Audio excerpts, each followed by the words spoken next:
from me, not from the intermediaries. He knows the situation from me personally, and we're talking to each other. We will have another conversation in a couple of weeks as well, but it's important not only for our intelligence community and secret services to exchange information. People need to be here and understand all the details. I understand you are here. I don't know how long you have been here, but when journalists or respected politicians come to us, I always invite them to Donbass, because I think that having an opinion about Donbass on a contact line can be done fairly only by those people who are there, who are walking on that ground. When I became the president in 2019, I made a visit to Mariupol, and at that time in Mariupol we could still hear shots and fire. We could hear the sound when the wind was blowing towards Mariupol, so it was quite close. I know these details.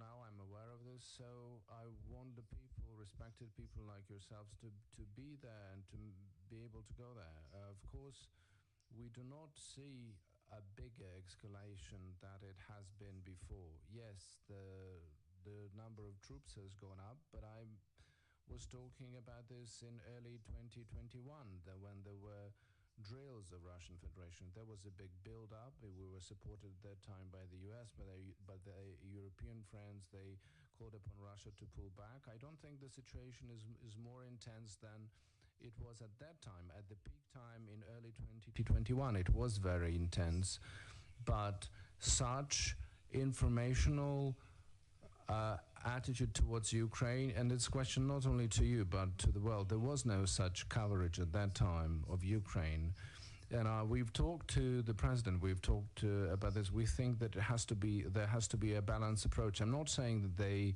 he's influencing American media. They're independent, but the media policy there has to be well balanced. If they want to know what the situation is, that they can come to Kyiv. Do we have tanks on the street? No. But the feeling is, if you're not here, the feeling is when you listen to them in Germany, in France, in Lithuania. I'm talking to the president of Lithuania and other leaders. The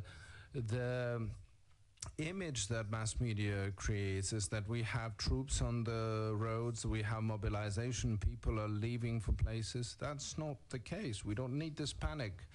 That's a very important moment. I'm not saying that escalation is excluded. We have been talking about this for 8 years now. It has happened already. The escalation did already happen. Part of our territories are already, unfortunately, temporarily occupied. We understand that already.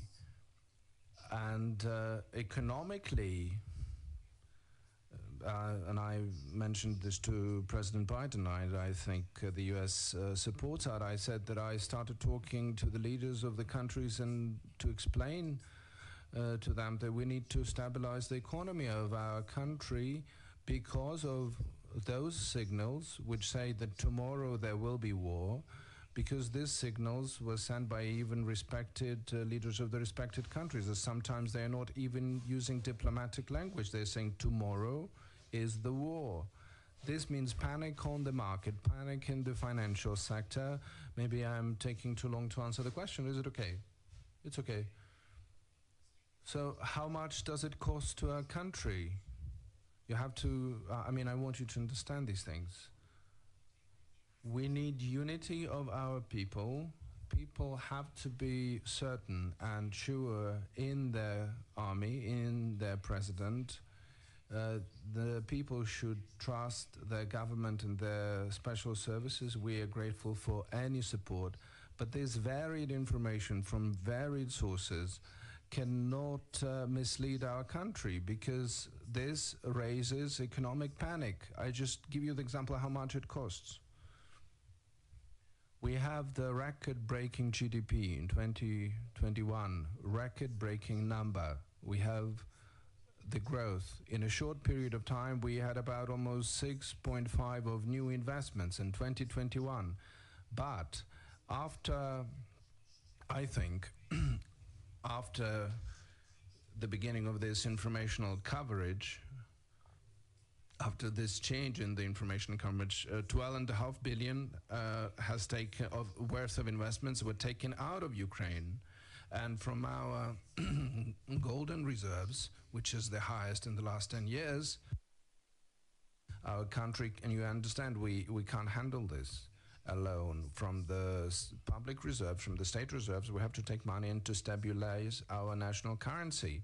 This is what we're trying to explain. This costs that's a lot. It's very expensive price to pay for Ukraine. And this is the price we're paying for the unbalanced, unreasonable information policy. And that's one of the deep questions, and this is why I'm explaining this when they're saying that we have some misunderstanding. We don't have any misunderstandings with President Biden.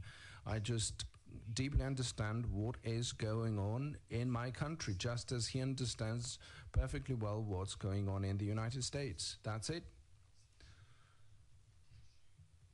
So we're done with about money. Bloomberg. Do we have Bloomberg here in the room? Yes, please. If you have a question over there, behind the cameras.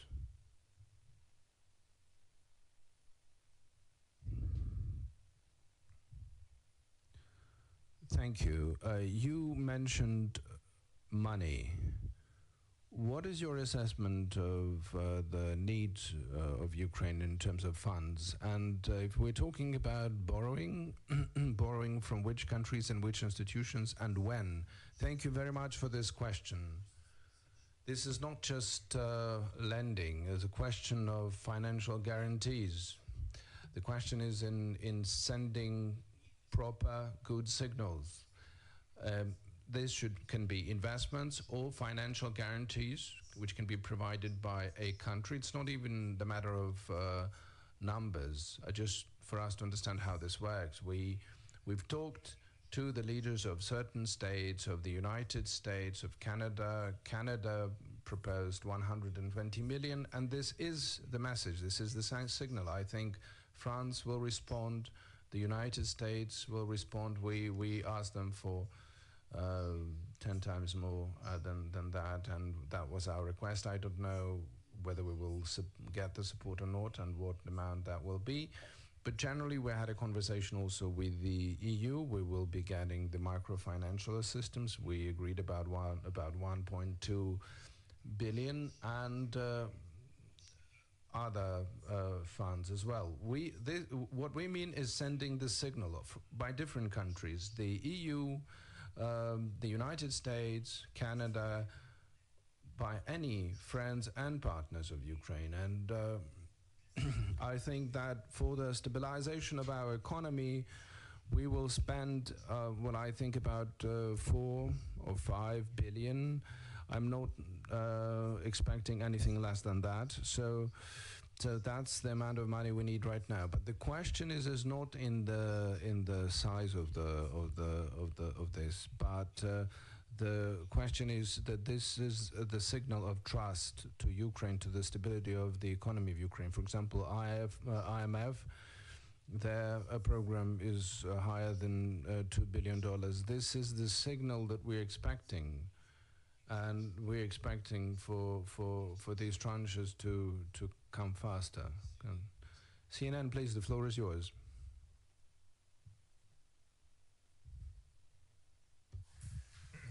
Thank you. Right. Thank you very much for giving me this question. In your conversations with President Biden, what are you telling him that you need most of all from the United States that it is not doing to help you better confront and deter Russia? What are you asking for that he's not giving you?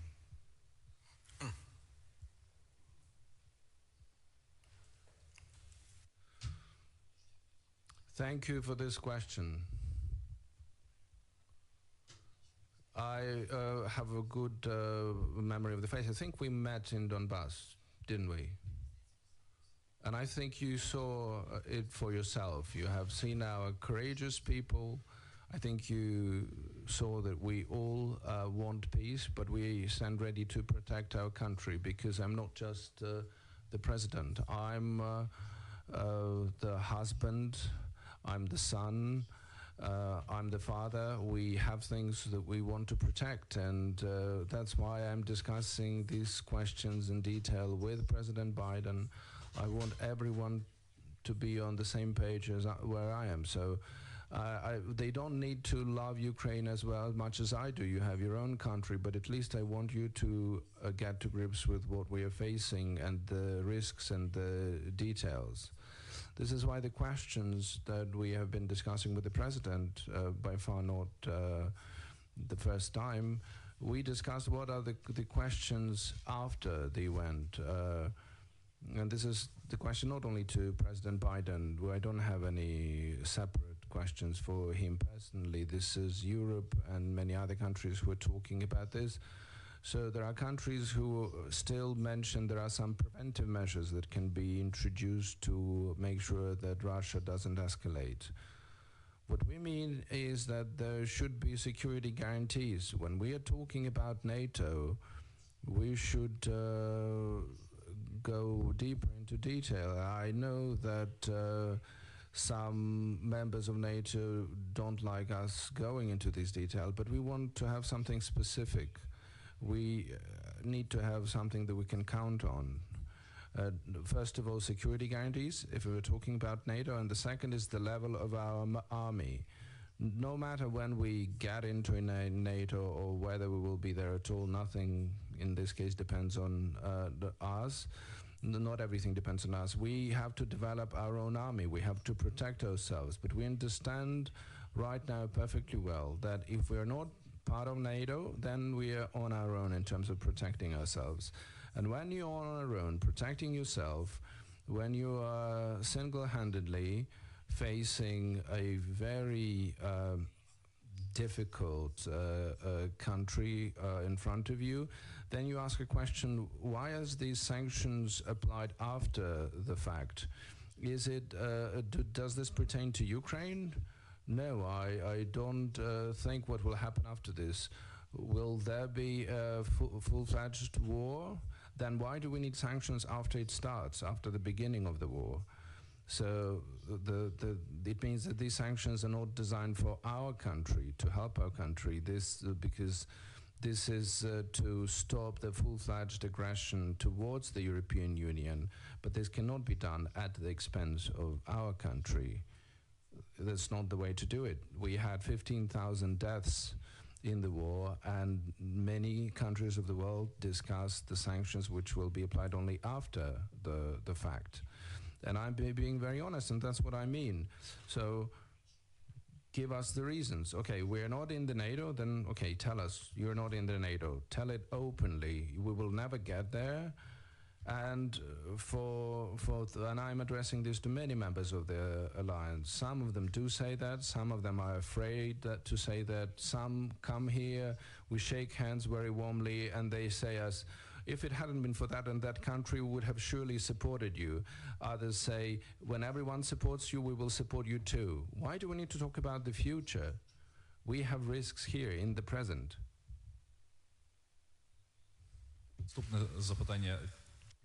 The next question, Channel 4, over there, second row.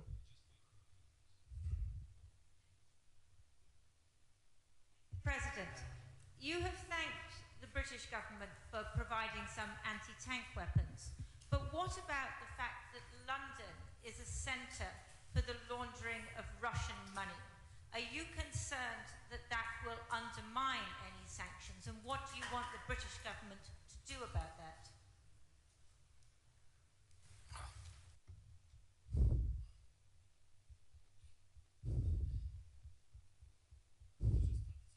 Very complicated question.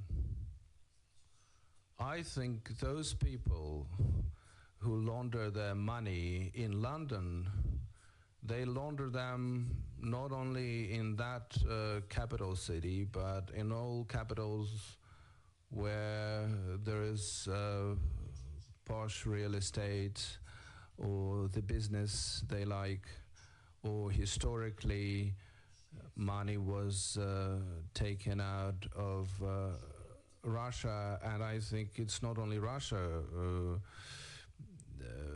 The former Soviet Union republics have a relation to this. Ukraine has a relation to that. Belarus, Kazakhstan. I don't want to offend everyone. That's why I said that it has something to do with all these countries, because oligarchs, well, there is such chapter in the history of the post-Soviet reality. After the Soviet Union disappeared, countries became independent, and apart from independence, these countries received independence, but together with independence they received the oligarchy. And I will be honest with you, we are actively combating this process in Ukraine, and we have achieved quite a result. These risks may be even of higher priority than if it hadn't been for the escalation, this would be priority number one. So after escalation and economy, third one is combating oligarchy, and the legislation will resolve that. We have passed the law, but I don't quite understand how can I help London. I think this is the question of the domestic nature of Great Britain. This is about their domestic decision.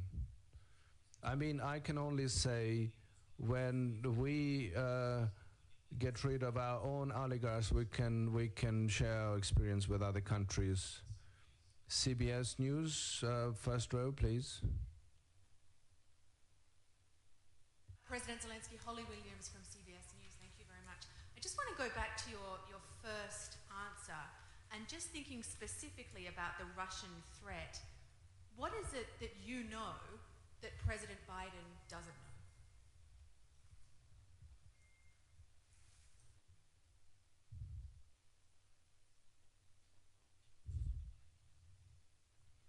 Thank you for this question.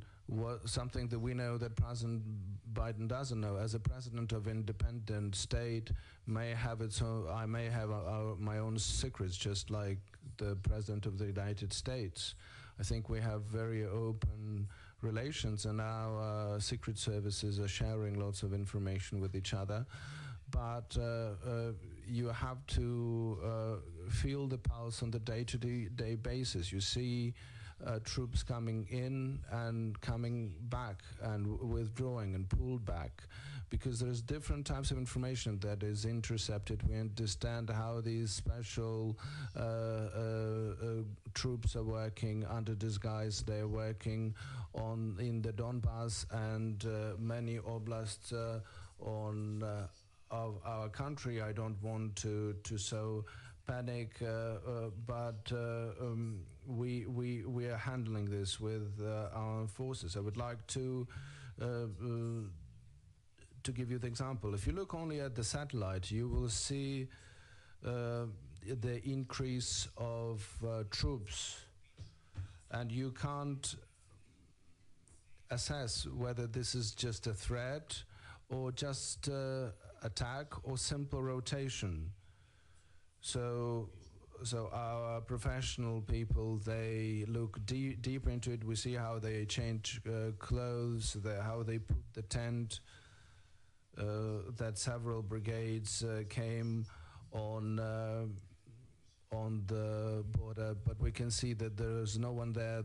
On the slide, they have taken the people back out. So it's just only psychological. They want to make believe that they're there, and that happens closer to the big meetings, Normandy 4, the Minsk agreement. So they're trying to build up the psychological pressure. So and we do see these things happening, and this is why we clearly understand. Remember, we had the build-up of troops in 2021. There was the peak of this drills, and there was a signal sent by Russia and some European countries that it turned out that Russia started to pull back the troops, and then it was confirmed by by many mass media and the intelligence, but our people saw that the army wasn't pulled back. They would pull back several steps and then bring them back. And we saw it at that time, and we said that in the early 2021 this was done just for the show, for their internal constituency, that the drills are over, we're not threatening anyone and we're pulling back. But in fact it didn't happen at that time. So I think that these are the things, these are the details that we see and we better understand. Sky News, I know that you have your crew somewhere close to the front line, so question is for you. Suspect that you are talking down the threat of an imminent invasion just to preserve your economy, and actually the Americans are right. It is a real possibility that can happen imminently. Is that what's really going on here?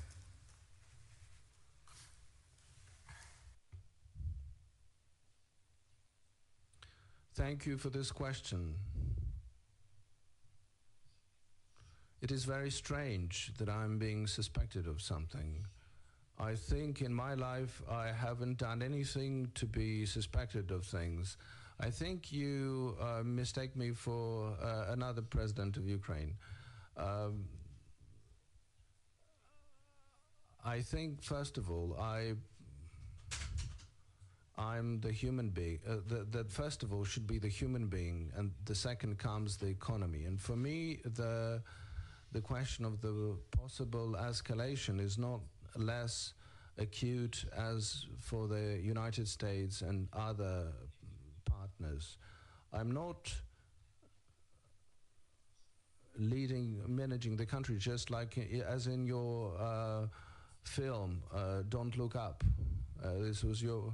We're looking up, we don't understand what's happening, and we're talking about this.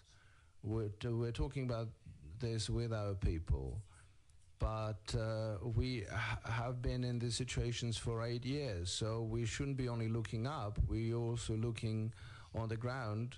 And for us it's an important question. We may lose the economy of our country. People come first. The imminence of threat, or the probability of threat, is there. In 2021 it was the same. In 2020 it was less. In 2019, after the Normandy war, it was even less than that. Day before yesterday, there was a meeting of the Normandy 4 advisors. I think, so there was a meeting.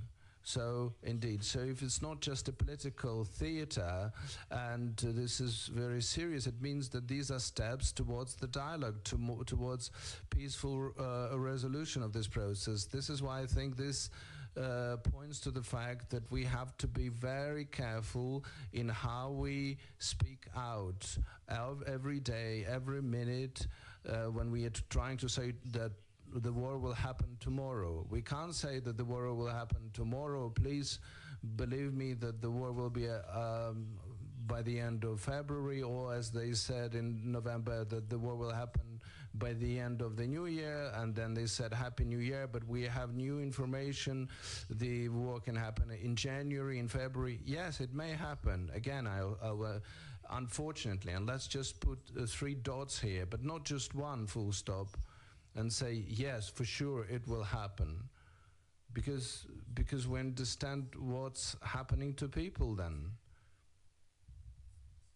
These are courageous people, but the courageous people have to protect their country and keep on working at the same time, and keep on bringing up and nurturing their children, because this is life. News, так, ось другий ряд праворуч, будь ласка. NBC News, the third row to the right.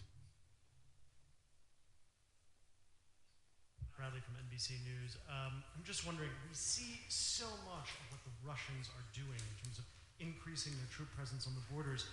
What is it that you are doing? How are you preparing for what everyone is describing, except for the Ukrainian government, as an imminent attack? Окей. Да. Дякую. Thank you very much. How we should act? We should have no panic. We have a powerful army. We have to arm our armed forces. They have everything, but it's never so as much as we can provide considering the capacity of our economy. This is about the economy again. With a powerful economy, you can increase the equipped state of your armed forces, give them a better payroll, they need it, and we're increasing their wages and salaries because they actually put their lives at stake. 15,000 people perished in this war, and you know that. I think that we are having this situation when we fully trust in our armed forces. They are not novices, they're not rookies. It is a serious body of soldiers. For the NATO level, I think that we are not worse than any NATO nation in that respect.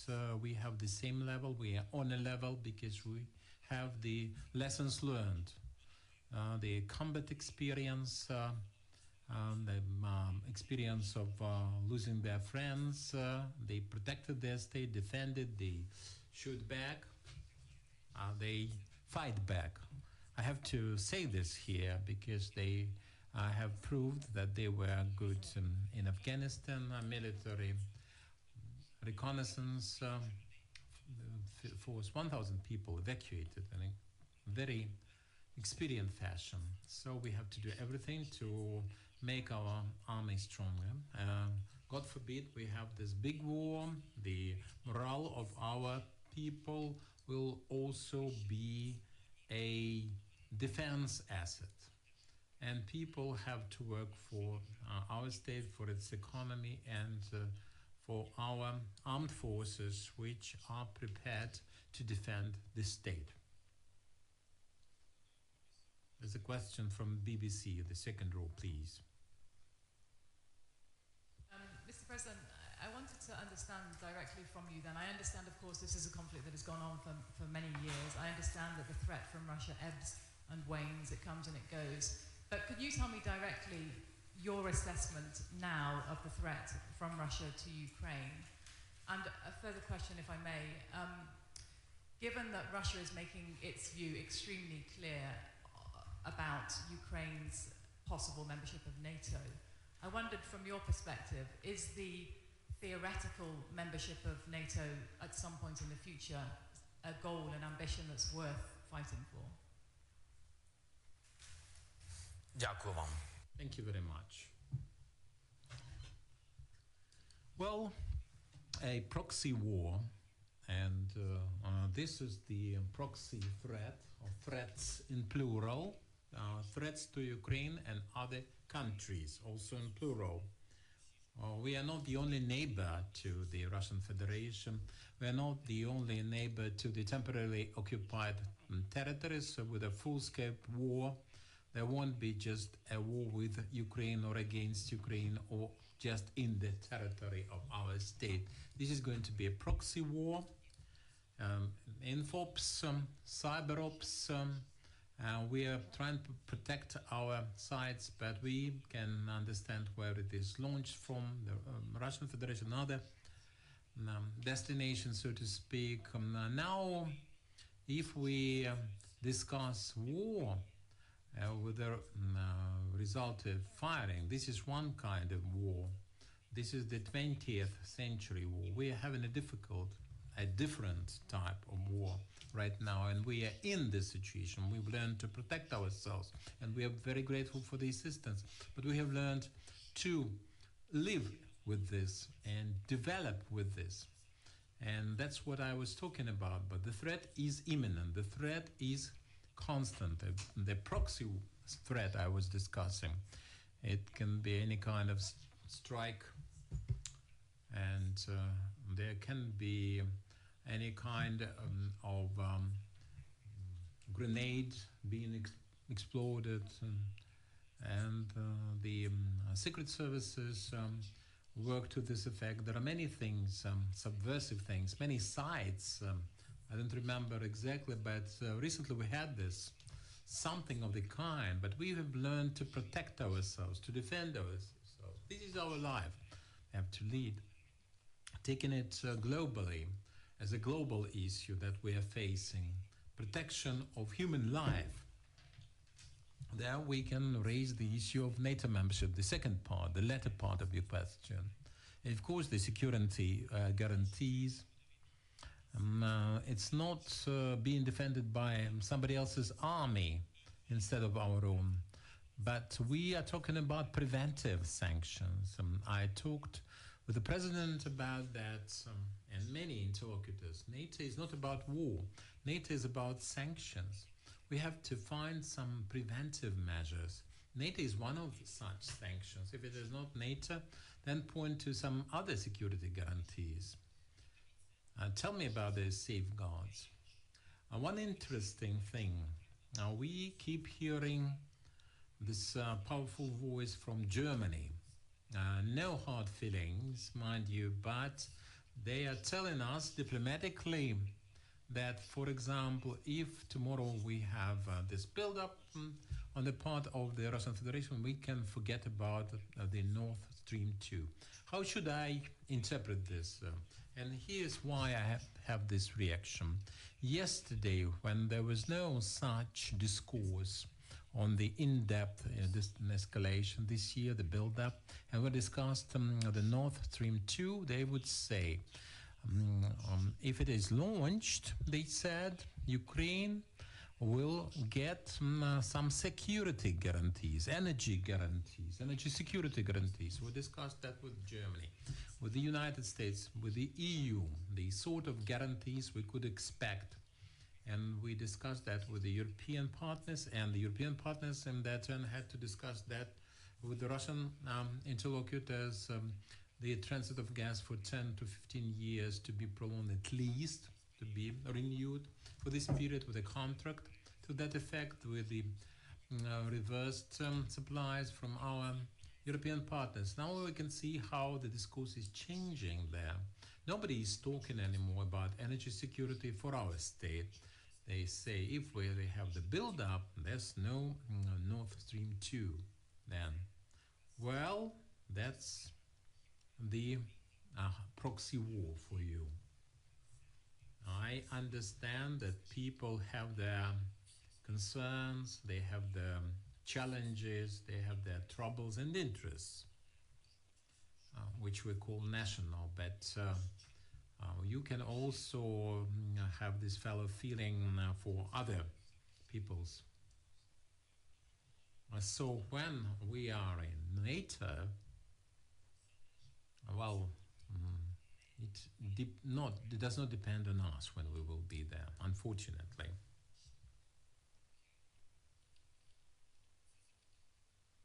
Is this a question? A request? Green Ultra from 7 News. What more could major non-NATO allies, countries including Australia, be doing to assist or support Ukraine at this stage?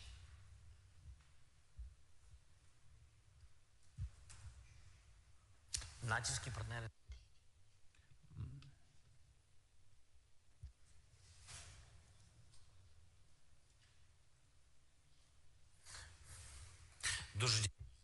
Thank you very much for your question. Unfortunately, I have to say that we are grateful for the support already rendered, and I was talking about the financial safeguards. Don't interpret this as some kind of lending facility to stabilize our economy. But we need stabilization for our economy with investments, FDIs coming from some country of origins. This is not for the sake of mere development, but if somebody believes in our stability, in our future, can lend their helping hand, not instead of actually undermining our position. And they will come in maybe for 10, 15 100%, it is too early to expect for the income. The profit is for the future. The income is in the attitude. Talking of Australia and other partners, you're welcome. Invest in our country. Please demonstrate that you believe in Ukraine. In Ukraine, you trust. And talking of NATO, I'm not supposed to discuss NATO in every single answer I'm given here, but we can see no alternatives for the purposes of security. There are other countries, if they are prepared to offer some security option or defense option or some other format of alliance to provide assistance, real powerful assistance at a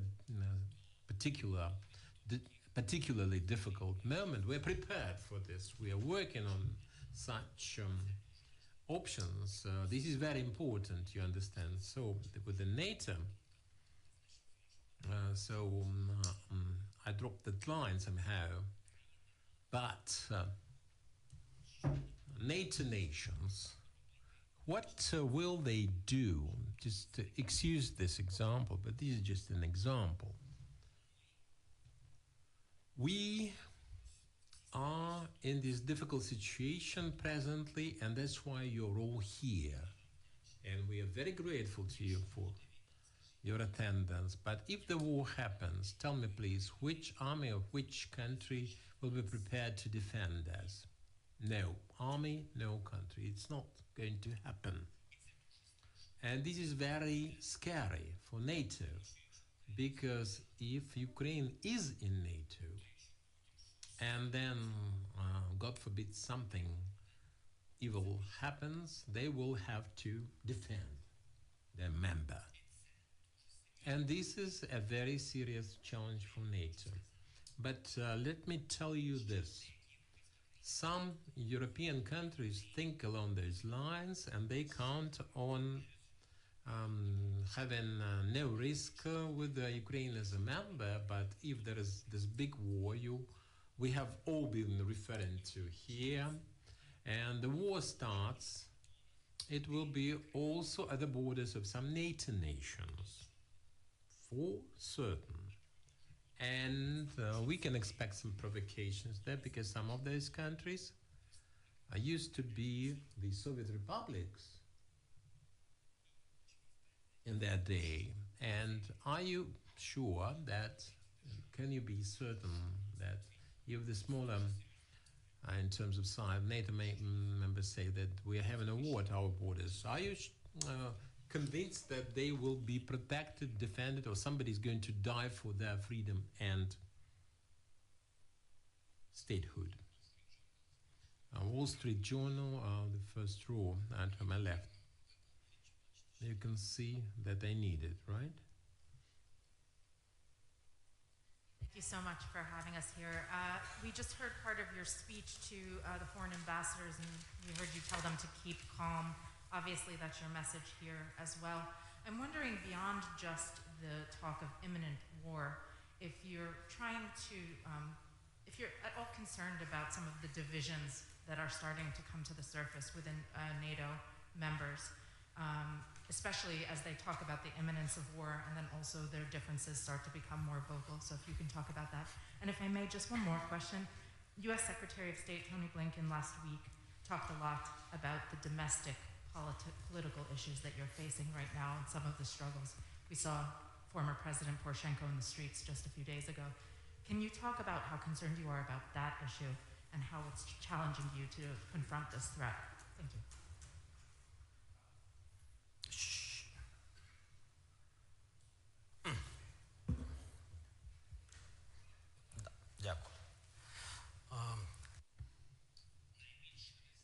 The biggest risk for Ukraine and the biggest risk for sovereignty of our state, and here we are united. I can tell you this frankly. We are united with all our partners, the EU, the United States, the UK, NATO nations. Now, I cannot discuss some specific detail along those lines. You understand, but what is very important is that the biggest risk is to fail to hold the country together. This is the domestic destabilization inside the country. This is the weakest link, or the most dangerous prospect for Ukraine. I'm talking about economics here, but this is just one of the factors.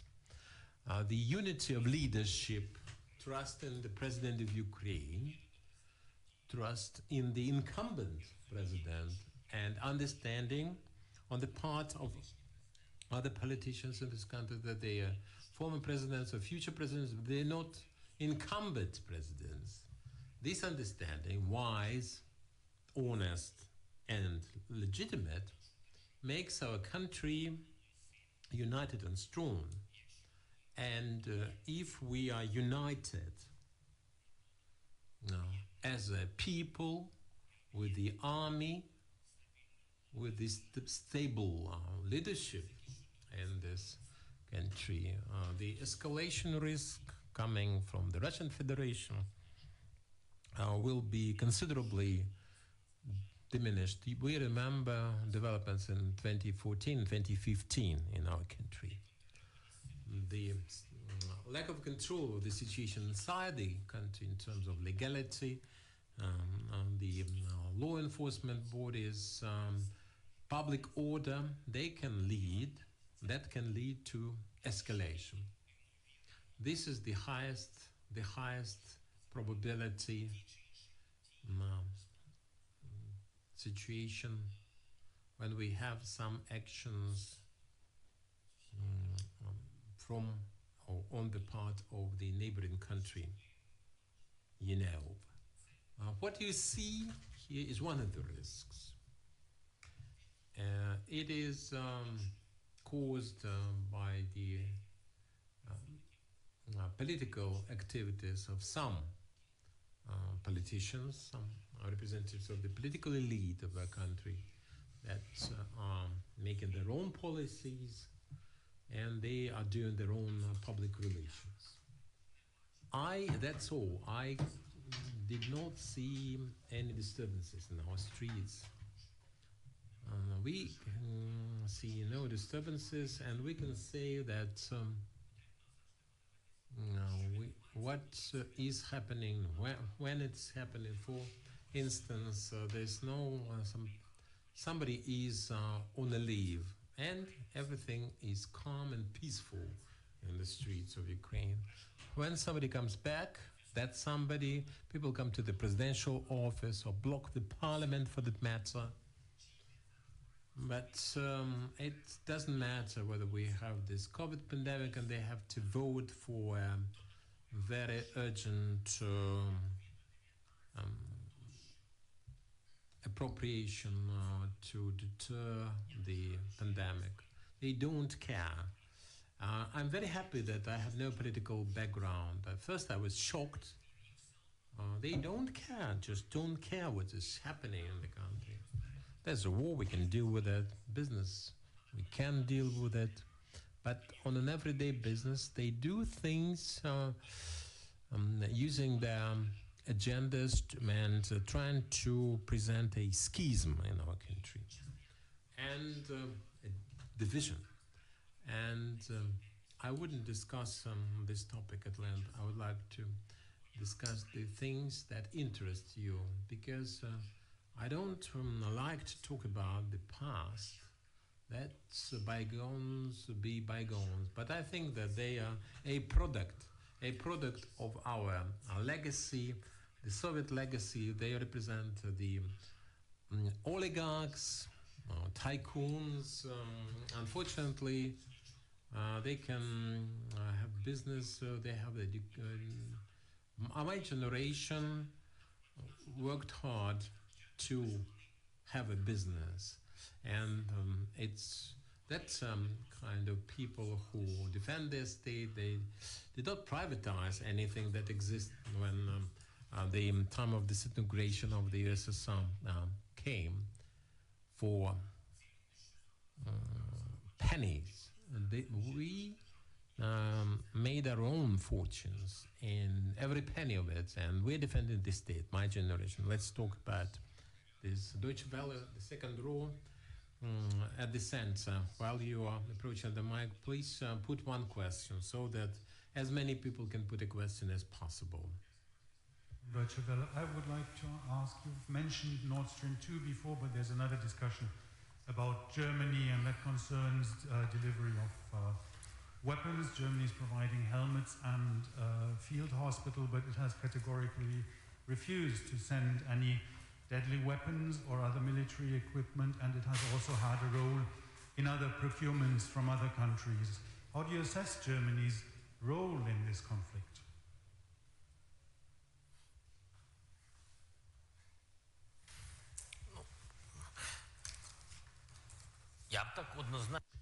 I cannot say that Germany is to blame, but because there are several steps and several platforms. Once Germany supported Ukraine, supported on numerous occasions from the very beginning with the reforms, with the Normandy formats. When the war started, Chancellor Merkel made very important steps to resolve the situation. She had contacts with the Russian president to that effect, and I had a special relationship with him. That's the way I see it. And presently we had this meeting. My head of office, Andriy Yermak, reported that France and Germany supported Ukraine trying to start negotiating after such a long break or interval in any kind of talks. This is one direction. There's another one where I think that Germany can do a lot. A lot depends on Germany. This is consolidation and the alliance for support of Ukraine.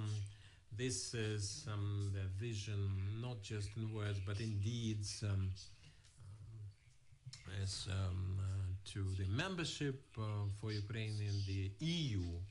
And you should be proud that your state has such a weight and such an influence over the other EU members because of the economy historically. So there are many answers to the question why, but this is on the one hand. On the other hand, you have to understand that we are always aware of all of this. We are aware of your influence over these countries.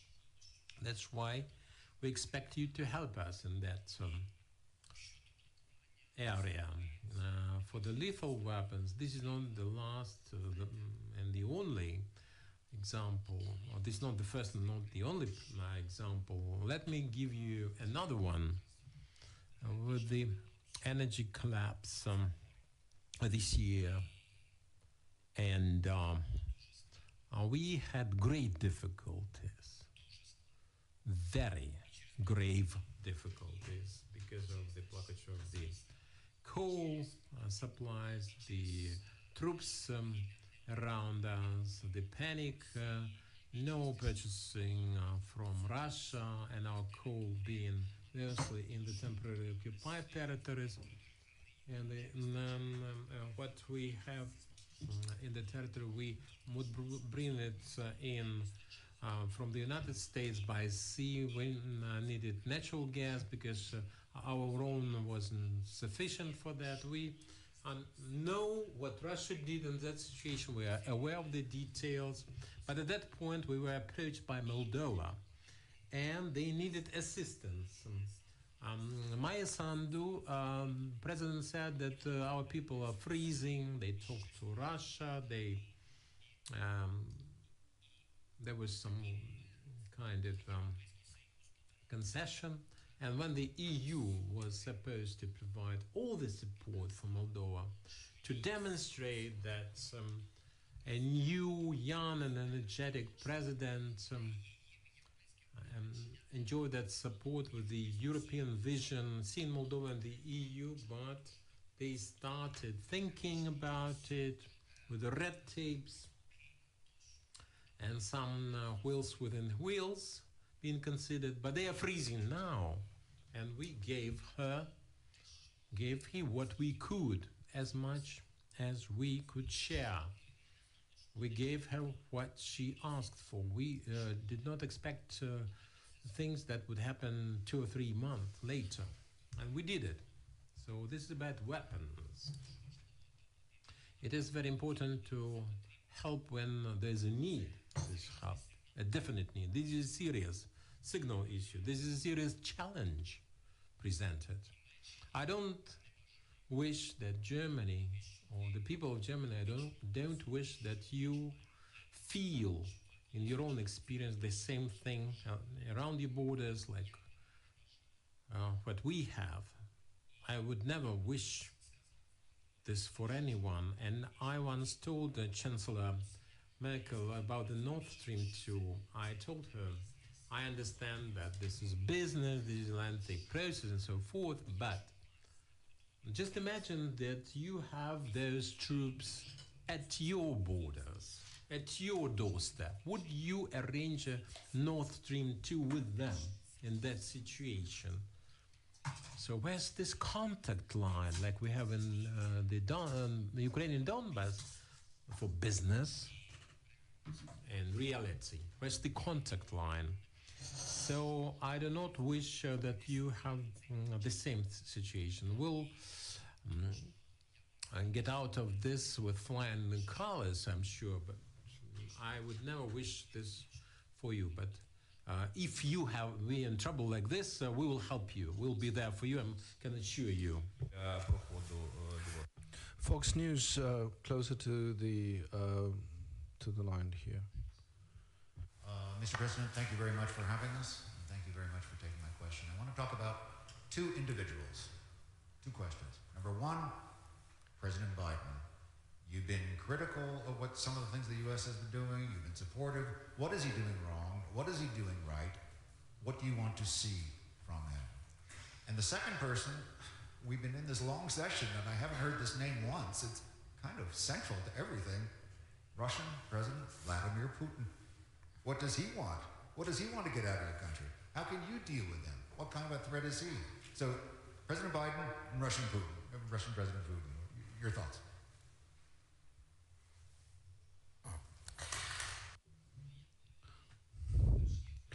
First of all, I would like to say that I don't want Ukraine to be the result of the agreement between President Biden and President Putin. President Biden recurrently assured me, and yesterday as well, that nothing will be decided behind Ukraine's back about the destiny, about the current and the future of our country. This is a very respected position, and I do believe that it is the case. President Biden